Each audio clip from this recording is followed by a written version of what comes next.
Hey there, island dreamers, locals, and anyone craving a slice of paradise. Welcome back, or welcome for the first time, to the Fun and Key West podcast, where the vibe is always laid back, the stories are salty, and the drinks, well, they're definitely frozen.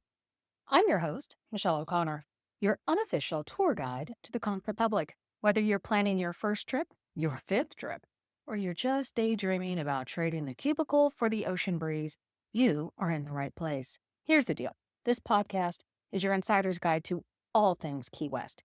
We're talking where to eat, hello, conch fritters and key lime pie, where to drink, spoiler alert, there will be rum, where to stay, and all the quirky, wonderful things that make Key West the one-of-a-kind paradise we all love. Plus, we'll keep you up to date on the latest happenings, festivals, events, maybe even the occasional Hemingway lookalike sighting. And just to keep things spicy, we'll be bringing on some amazing guests now and then, locals, business owners, and people who know the island like the back of their sandy hand. So grab your flip-flops, pour yourself a cold one, and let's escape to the island state of mind together, whether you're tuning in from your hammock or your commute, while wishing it was a hammock. We've got all the Key West goodness coming your way. Thanks for being here. It's going to be a lot of fun in Key West. Let's dive in. Ahoy, history buffs and Key West wanderers. Welcome to Historic Marker Monday. This is where we uncover the stories behind those little plaques scattered across Key West. From forts to piers and everything in between, we dive into the rich history that shaped Key West into the quirky, vibrant paradise it is today. So grab your sunscreen, your imagination, and maybe a mojito, because today we're heading to the Outer Mole, a place that's seen it all, from wooden docks to submarines to now cruise ships. Let's set sail into the past and see what secrets this historic spot has to share.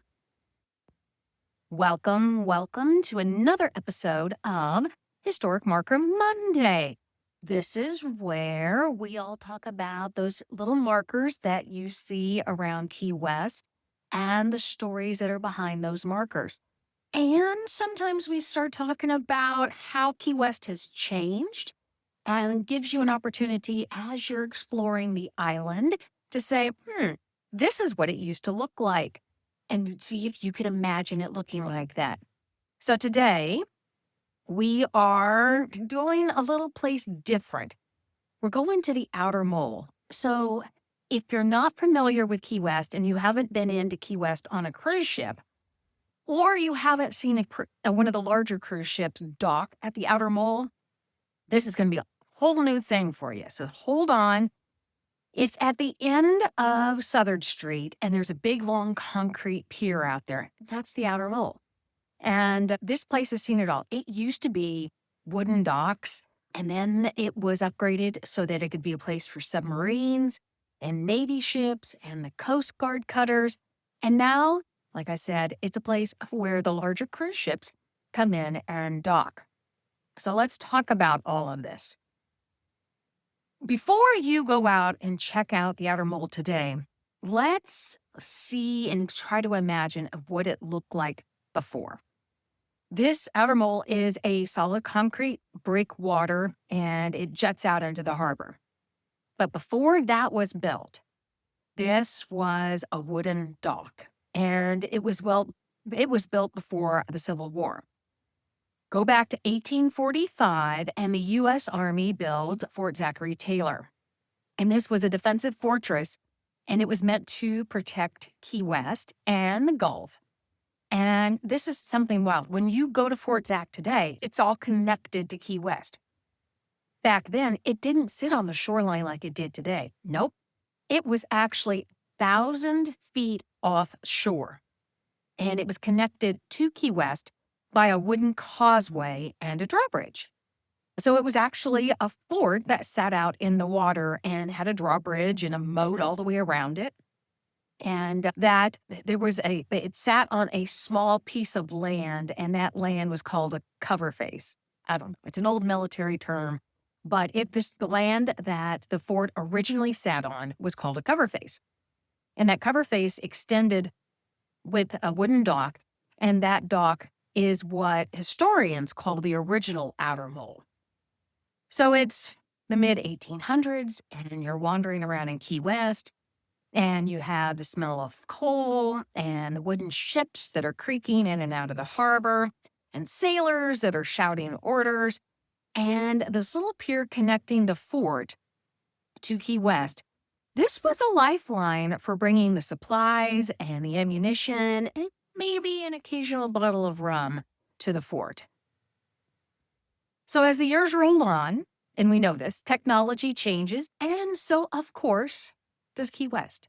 Around the turn of the 20th century, the Navy began to expand their operations in Key West. And engineers then began to fill in those shallow waters around Fort Taylor, and they used dredging material that was once, so they turned the sea fort into something connected to the land. So suddenly, this fort wasn't on an island anymore. It was part of the growing naval base. By the end of World War I, the Navy wanted to transform Key West into a submarine base. And those wooden docks that were part of the original outer mole just weren't going to do it anymore. And they needed something stronger and a structure that would protect ships from the waves and also give them a place to tie up. Thus, the mole pier was created.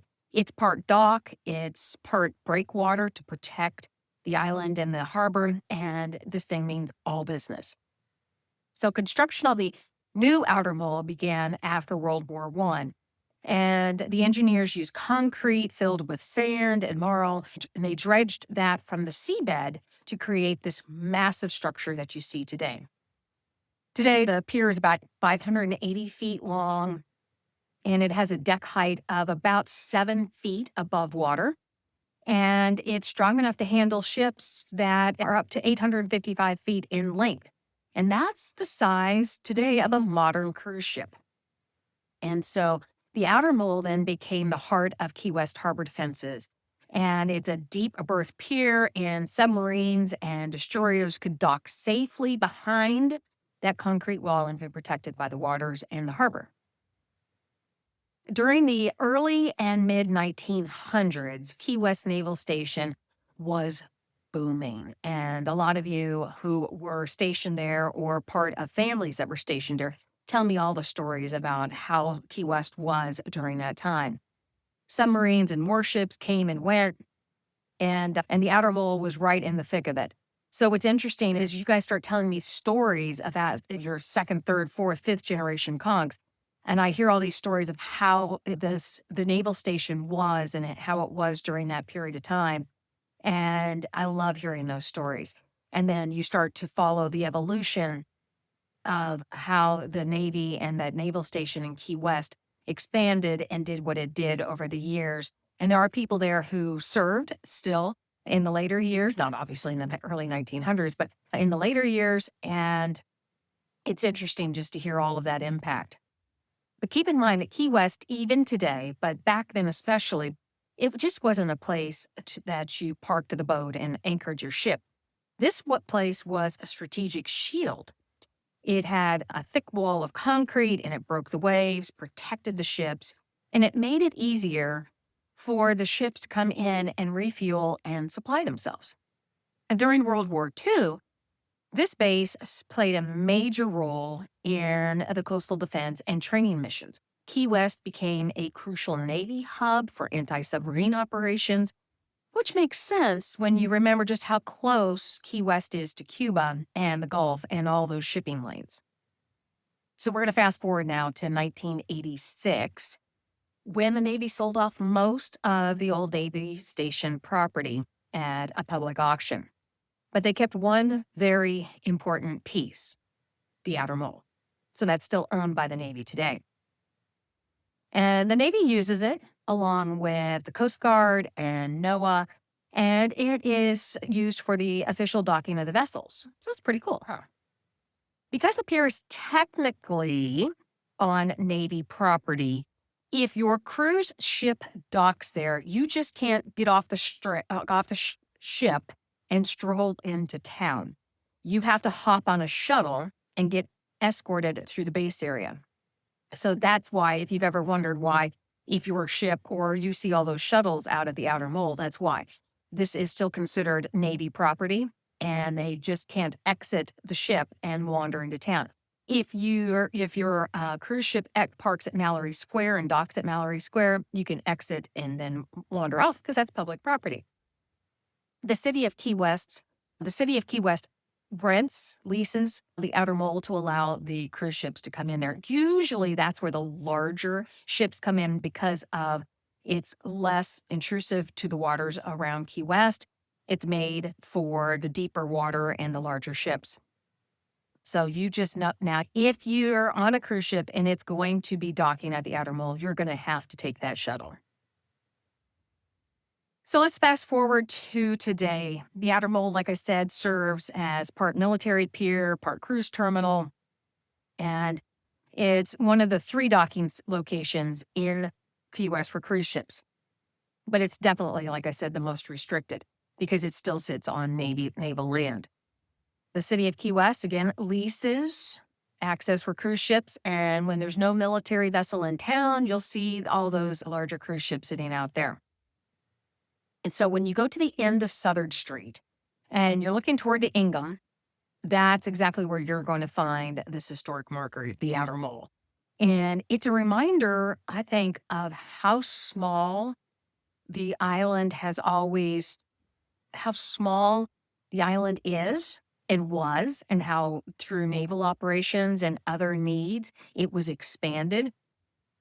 But it always carried its own weight, if not more, in history. So one day you might see a NOAA vessel sitting there. Another day you might see a Coast Guard cutter sitting there. You might see a cruise liner there. You just don't know what and who is going to be docked there. There is a cruise ship calendar under the City of Key West website. And if you go there, you can see what ships are going to be in town and usually where they're going to be docked. As we move forward, and we're always talking about how Key West has evolved, and these markers show that evolution of Key West. The outer mole is the perfect example of this Key West evolution. It went from fortress, connecting the fortress to the island, and now it offers a place for cruise ships to dock. It started off, like I said, as a wooden dock. It supplied Fort Taylor before the Civil War. It had the drawbridge, and then it has to be rebuilt, and it's built into this massive concrete breakwater protecting submarines during World War I. And now it's the gateway for visitors arriving to explore Key West. That's over 180 years in one continuous place in continuous use. It's evolved in how it was constructed, but it's still there. It's still being used. So I think if you look at it, the outer mole connects Key West's military history to its current tourism industry. And I think that is really cool and how it plays that role very well. So as you start wandering around Key West, be sure to check out these historic markers. They may not be just a house. It may be an outer mole. It may be just a marker of something that happened there that maybe isn't evidenced by a physical structure. But be sure to check these out. There is a story behind every one of these markers. So today we dove into the history of the outer mole pier. It's not glamorous, it's not fancy, but it's really cool if you go visit Fort Zach and you're sitting there realizing, and you can still today see evidence of the moat. But that fort actually sat, like I said, 1,000 feet offshore. And because of what the Navy needed that outer mole to do and to provide protection for, and as it evolved and technology evolved, that moat that connected, that water that, was able to keep that island separate for the fort had to be filled in, and you can see that today. And then that outer mole was reconstructed and is still in use today. I invite you, if this is something that you love, and I've heard from many of you that you love Historic Marker Monday. It just brings Key West to life. The people, the stories, and how Key West is so integral and is an important part of all of the history of the U.S. and the part it plays in maritime history and American history, all of that. And there's so much more over at FunInKeyWest.com. There is more about this self-guided historic marker tour over there and more to come. I'm doing some updates. And so I don't want to just stay tuned. It's going to be really fun. I think you're really going to like it. And then be sure to check out more of those spots over there. Be sure to sign up for our happy hour list. That gets you in our newsletter and lets you then be in the know of what's happening with Fun in Key West, as well as what's happening in Key West. We are now starting in November, and so the holiday season is going to start coming in, and the lights are going to be going up in Key West. I will be broadcasting live from Key West in a couple weeks, and stay tuned for that. If there's something in particular you are looking to see or check in on, be sure to let me know. And we are having a meet and greet. So be sure to check out our Facebook page for more details about that. And if you're going to be in town on November the 22nd of 2025, be sure to stop by and say hi. And then we'll see where that goes. We're probably planning a meet and greet, depending on how well these go, about every quarter. But I'd love to be able to meet all of you and say hi and learn more about what you love about Fun in Key West. If you are part of our book club, thank you so much for being part of our book club. We have just started a new book. Be sure to check that out and be part of the conversation over on our private Facebook page. And if you're wanting a little bit more of a VIP attention, be sure to sign up for our chapters and cocktails. There you get a digital magazine every month that includes recipes, mocktails, cocktails sometimes. It also includes a Spotify playlist and some extras that revolve around the book that we are reading that month. And there's some more things that are brewing, and I'm working on to probably launch either the end of this year or the first part of next year. With that, you guys have a great Monday. Thank you so much for stopping in while we explored these historic markers. I love it when you stop in. I love it when you say hi. I love it whenever you reach out and ask questions or just say, hey, thanks for so much for all the information, or just, hey, hope you have a great day. Because I hope you have a great day. Enjoy your Monday, and we'll talk to you later. Bye. Well, there you have it, folks. The Outer Mole, a place where Key West military past meets its modern-day maritime charm. From wooden planks to concrete giants, this is a testament to how Key West has always participated in history. Don't forget to check out the blog post linked in the show notes for more details. And hey, if you're in Key West, go find this historic marker and imagine the sailors and the submarines and maybe even catch a cruise ship. But remember, you can't go all the way to the Outer Mole because, it's on Navy property. But you can check it out from various places in Key West.